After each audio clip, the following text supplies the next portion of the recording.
Hello everyone. Today we will understand class 10th Maths and CERT Solutions exercise 1.3 chapter 1 real numbers.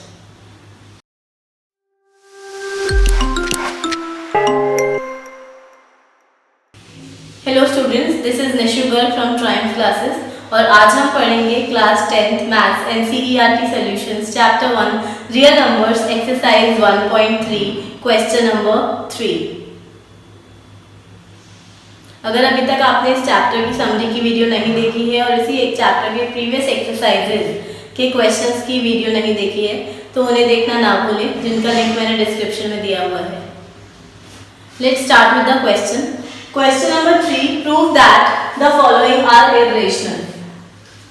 अब इसी exercise में आप question number 1, question number 2 कर चुके हैं, जिसमें आपने प्रूफ किया था दैट रूट 5 इज इर्रेशनल, और दूसरे क्वेश्चन में आपने पढ़ा था कि 3 + 2 रूट 5 इज इर्रेशनल. ऐसे ही आपको इस क्वेश्चन को करना है. हमारा सबसे पहला स्टेप किसी भी क्वेश्चन को इर्रेशनल प्रूफ करने के लिए क्या होता है कि we have to do it by contradiction. इसको हम कॉन्ट्राडिक्शन से प्रूफ करेंगे. इसका मतलब जो दिया हुआ है उसका उल्टा लेकर चलेंगे. अब हमें क्या दिया, हमें प्रूफ करना है कि ये इर्रेशनल हो, तो हम क्या लेके चलेंगे that it is a rational number. तो हम लेंगे let's 1/√2 be a rational number. ठीक है, अब इसको डिफाइन करेंगे कि रेशनल नंबर जो हमने माना है वो क्या है. तो 1/√2 is equals to a/b, where ये लिखना जरूरी है, where a and b are integers, b is not equals to 0 and सबसे जो ज़्यादा इम्पोर्टेंट बात है वो है कि a और b का कोप्राइम होना. कोप्राइम मतलब उन दोनों के कॉमन फैक्टर सिर्फ 1 ही हो, मतलब जिनका HCF 1 होता है उन नंबर्स को हम क्या बोलते हैं, coprime numbers. b is not equals to 0 and a, b are coprime numbers.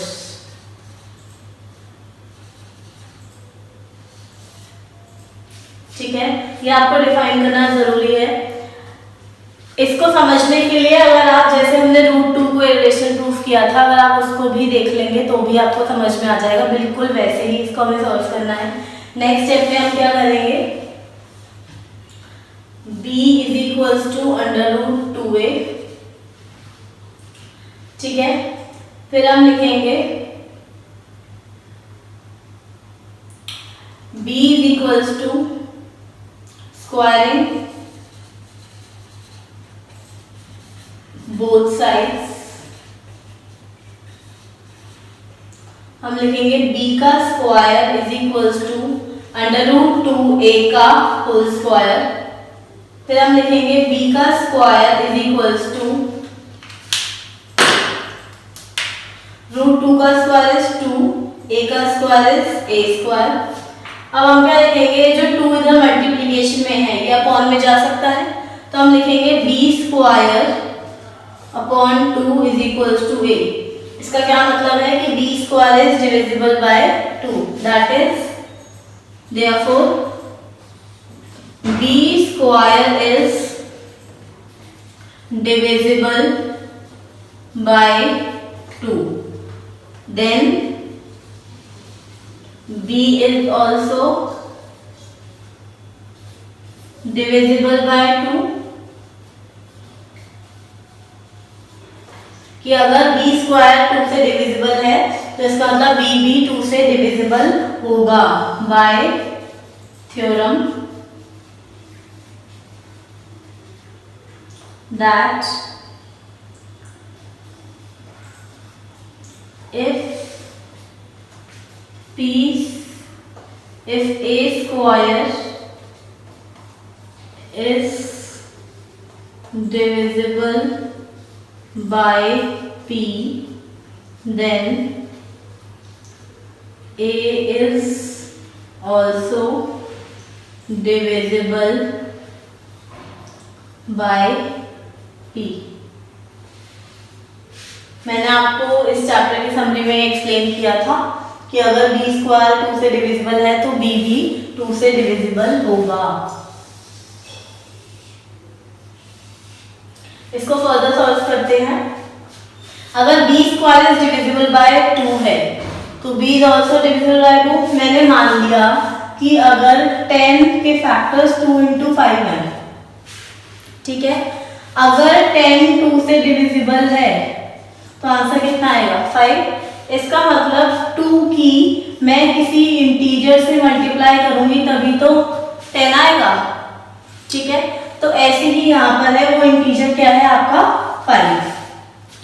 तो ऐसे ही यहाँ पर है, मैंने बोला इफ b/2 इज डिविजिबल, तो इसका मतलब यहाँ पर जो नंबर होगा then 2 is multiply some number to get b as the integer, ठीक है।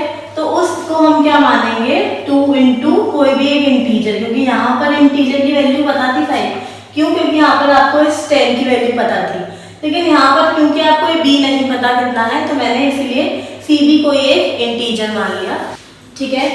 तो इसको आगे कैसे देखेंगे, हमने क्या लिखा है b is also divisible by 2, that is let b is equals to 2c, then putting value of b in equation 1। Equation 1 में b की वैल्यू पुट करेंगे 2c, तो यहाँ पर हम लिखेंगे b का square is equals to 2a square था, b की जगह 2c का whole square is equals to 2a square. Now 2 का square is 4, 4c square is equals to 2a square. ये 4 इधर मल्टीप्लिकेशन में, उधर जाके डिवीजन में, या फिर 2 इधर ऐसे कर सकते हैं 4c square upon 2 is equals to a square. इससे कैंसिल आउट 2, तो 2c square is equals to a square, या फिर मैं बोल सकती हूँ c square is equals to a square upon 2, ठीक है। a स्क्वायर अपॉन, इसका मतलब जो a स्क्वायर है वो 2 से डिविजिबल है, therefore a square is divisible by 2, then a is also divisible by 2। अब देखो मैंने तो ये माना था कि a और b क्या होंगे कोप्राइम, कोप्राइम इसका मतलब वो दोनों एक साथ सिर्फ 1 से डिवाइड हो रहे हैं तभी तो उनका HCF 1 होगा। लेकिन यहाँ पर मैंने देखा कि b भी 2 से डिविजिबल है और यहाँ पर a भी 2 से डिविजिबल है, इसका मतलब हम दोनों के तो 2 भी एक कॉमन फैक्टर हो गया। Therefore, A and B both have prime factor. Therefore, A and B both are divisible by 2, making 2 as a prime factor other than 1, मतलब 1 के अलावा 2 भी उसका क्या है, एक प्राइम फैक्टर है दोनों का, ठीक है। Therefore, our assumption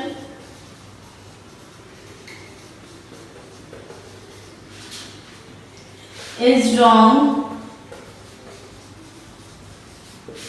hence ये लाइन लिखनी जरूरी है लास्ट में जो मैं आपको लिख रही हूँ, our assumption is wrong and hence 1/√2 is an irrational number. Proved. ठीक है, तो हमने सबसे पहले क्या किया, जैसे हमने √2 को इरेशनल प्रूफ किया था, in the same manner we have done the proof of 1/√2 also. हर एक स्टेप आपका बिल्कुल एग्जैक्टली सेम ही है, ठीक है। चलिए स्टार्ट करते हैं इसका सेकंड पार्ट। सेकंड पार्ट में हमें प्रूफ करना है दैट √7 √5 इज इरेशनल। तो सबसे पहला स्टेप आपका होगा let 7√5 be a rational number. तो हम क्या लिखेंगे, let 7√5 be a rational number. फिर इसको हम डिफाइन करेंगे कि रेशनल नंबर जो हमें माना है, तो 7√5 is equals to a upon b, where a and b are integers, b is not equals to 0 and a and b are co-prime. Condition co-prime की मस्ट है कि आपको लिखनी है कि ए और बी को-प्राइम है। को-प्राइम मतलब जिनका सिर्फ HCF 1 होता है, कॉमन फैक्टर सिर्फ उनका 1 होता है। अब हम क्या करेंगे नेक्स्ट स्टेप में, क्रॉस मल्टीप्लाई। तो 7√5 b is equals to a। Next step में √5 is equals to a upon 7b। अब इस क्वेश्चन को करने के लिए दो तरीके हैं। या तो अगर ये क्वेश्चन 4 मार्क्स में आता है तो आपको पहले प्रूफ करना पड़ेगा दैट √5 इज इरेशनल, उसको हम अलग से प्रूफ करेंगे दैट √5 इज इरेशनल, उसके बाद इसको प्रूफ करेंगे। और अगर ये क्वेश्चन 2 मार्क्स में आता है तो क्वेश्चन दिया हुआ होता है कि given that √5 is irrational then prove that 7√5 is also irrational। तो मैंने आपको दोनों तरीके से बता दिया। अगर आपको ये 4 मार्क्स में आता है तो आपको √5 को भी अलग से करके दिखाना है, ठीक है। और अगर ये 2 मार्क्स में आता है तो कैसे करना है वो मैं आपको दिखा रही हूँ। एड ऑन मैंने आपको बताया, अगर 4 मार्क्स में आता है तो √5 को भी आपको इरेशनल प्रूफ करके दिखाना होगा, ठीक है।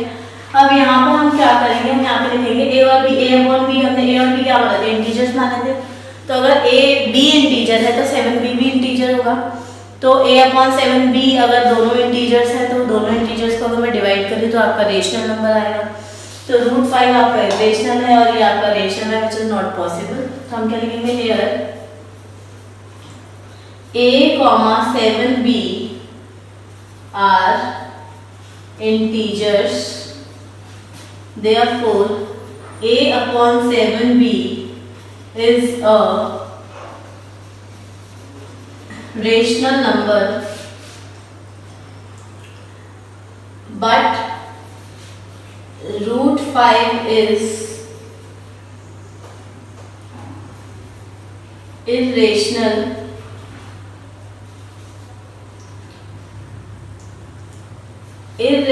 number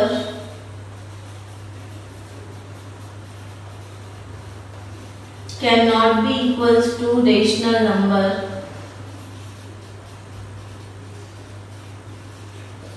therefore our assumption is wrong, hence 7√5 is an irrational number proved। ठीक है, ये था इस क्वेश्चन का सेकंड पार्ट। अब करते हैं सेम क्वेश्चन का थर्ड पार्ट।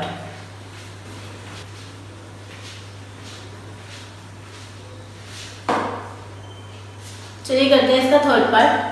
थर्ड पार्ट में भी मैं आपको एक ही चीज बताऊंगी। अगर ये क्वेश्चन 2 मार्क्स में आया तो हम इसको ऐसे करेंगे शॉर्ट फॉर्म में। अगर ये क्वेश्चन उसमें दिया होगा कि prove that if √2 is irrational then prove that 6 + √2 is irrational. और अगर ये क्वेश्चन 4 मार्क्स में आया तो आपको इंडिविजुअली करना है कि √2 को अलग से इरेशनल प्रूफ करना है, उसके बाद वाला नेक्स्ट पार्ट करना है, ठीक है। तो हम डायरेक्ट वाला देख रहे हैं क्योंकि अगर ये 4 मार्क्स में आता है तो √2 इरेशनल का मैं पहले ही आपको दिखा चुकी हूँ कैसे उसको प्रूफ करते हैं, तो आप उससे सीखिए, उससे करिए।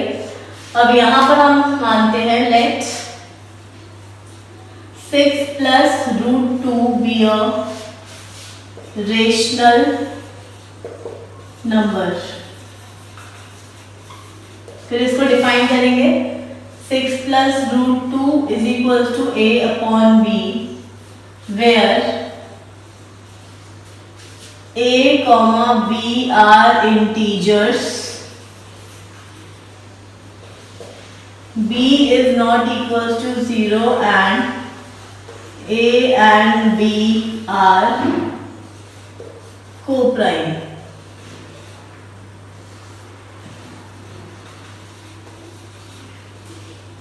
ठीक है, नेक्स्ट स्टेप हम क्या करेंगे, हम इसमें अज्यूम करके चल रहे हैं कि √2 आपका इरेशनल है, जैसे मैंने आपको बताया 2 और 4 मार्क्स में मैंने डिफरेंशिएट बताया आपको। तब हम क्या ले लेंगे, इसमें जो 6 इधर प्लस में, अब राइट हैंड साइड जाकर क्या हो जाएगा, सब्ट्रैक्शन। ठीक है, नेक्स्ट स्टेप सिंपल सा है, अगर ये प्लस में है तो उधर जाके माइनस में, अगर इधर माइनस में होता तो उधर जाके प्लस में, बेसिक रूल्स। फिर हम क्या करेंगे, √2 = 1 और b का एलसीएम इज b। नाउ क्योंकि ऑलरेडी यहाँ पर b है तो हम a ही लिखेंगे। अब क्योंकि यहाँ पर 1 है तो मल्टीप्लाई बाय b करेंगे, तो इसको मैं लिख सकती हूँ a - 6b। ठीक है, अब देखिए मैंने माना था a/b इंटीजर, a की वैल्यू मान लो 3 है, ये 4 है, तो 3/4 क्या है, ये इंटीजर है। अब अगर मैं यहाँ पर ये सारी वैल्यूज पुट करूँ तो 3 - 6 × 4/4, तो 3 - 24/4 - 21/4। तो इसका मतलब इसको सॉल्व करके जो नंबर आया,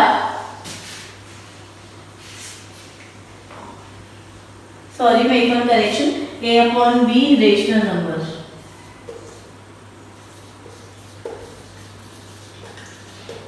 ठीक है, तो इसको सॉल्व करके आंसर आया, वो भी कैसा आया, रेशनल नंबर ही आया। तो इसमें हम क्या लिखेंगे,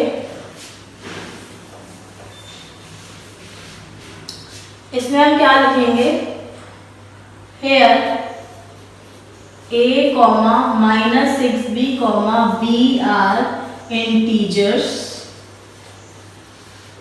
therefore a - 6b/b is a rational number, but √2 is irrational number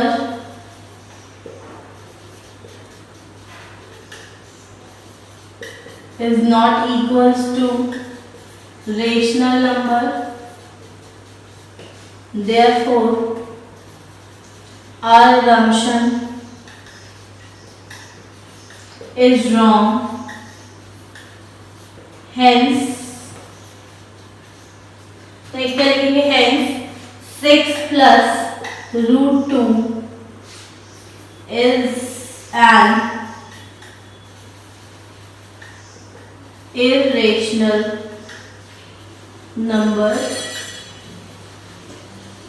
proved। ठीक है, तो सेम सिंपल सी बात है कि अगर क्वेश्चन 2 में आएगा या क्वेश्चन 4 में आएगा तो आपको कैसे किस तरीके से क्वेश्चन को सॉल्व करना है। ठीक है, उम्मीद करती हूँ कि आपको समझ में आया होगा। अगर आप ऐसी ही वीडियोस रेगुलरली देखना चाहते हैं तो नीचे दिए गए सब्सक्राइब बटन पर क्लिक करें, इस वीडियो को लाइक एंड शेयर करें, और अगर इस वीडियो से रिलेटेड आपकी कोई क्वेरी है या आप किसी और क्वेश्चन पे या किसी टॉपिक पर वीडियो चाहते हैं तो हमें कमेंट करके बताइए। Thank you and see you soon.